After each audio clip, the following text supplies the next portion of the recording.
Hi అండి, welcome to our channel. మేమైతే summer holidays కి మా ఊరు వచ్చేసామని చెప్పాను కదా. మేము ఇంటికి వచ్చేసరికి మా అత్తయ్య గారు అయితే మా కోసం మినపిండి అప్పడాలను అయితే ప్రిపేర్ చేసి ఉంచారు.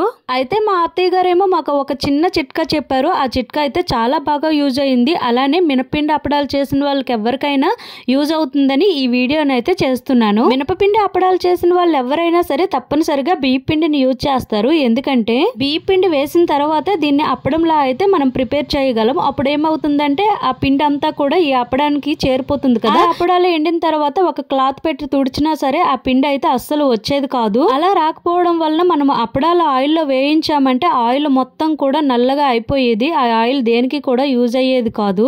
అయితే మా అత్తయ్య చెప్పిన చిట్కాతో ఆయిల్ అనేది నల్లగా కాదు, అలానే అప్పడంలో అస్సలు బియ్య పిండి కూడా ఉండదు. ఆ చిట్కా ఏంటనేది మీకు ఆల్రెడీ అర్థమైపోయి ఉంటుంది. కానీ నేను ఇప్పుడు చెప్తాను. ఏంటంటే పెయింట్ బ్రష్ ఉంటే మనకు చాలు. నిజంగా నేనైతే నమ్మలేకపోయాను. ఎప్పుడైనా క్లాత్ తో తుడిచేటప్పుడు మాత్రం మాకు అస్సలు ఇంత పిండి వచ్చేది కాదు.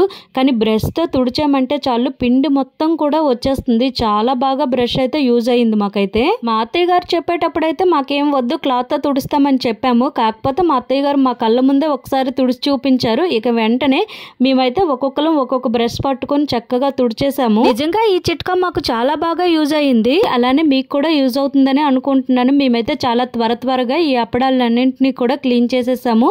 ఇక్కడ ప్లేట్ లో చూసినట్లయితే మనకి ఎంత పిండి వచ్చిందంటే మనం అప్పడాలు చేసేటప్పుడు ఎంత బియ్య పిండిని అయితే యూజ్ చేస్తామో అంత పిండి అలానే వచ్చేసింది. అదే క్లాత్ తో తుడిస్తే మాత్రం అస్సలు రాదు. అయితే మా అత్తయ్య చెప్పిన ఈ చిన్న చిట్కా మీకు అందరికి యూజ్ అవుతుందని అనుకుంటున్నాను. మీకు గనుక ఈ చిట్కా యూజ్ అయితే మాత్రం కామెంట్ చేయడం మాత్రం మర్చిపోవద్దు. అలానే ఈ వీడియో చూసిన వాళ్ళు ఎవరైనా సరే ప్లీజ్ లైక్ అండ్ సబ్స్క్రైబ్ చేయడం మాత్రం మర్చిపోవద్దు. నెక్స్ట్ మరికొన్ని చిట్కాలతో మరికొన్ని వీడియోలతో మళ్ళీ కలుద్దాం. Thank you for watching.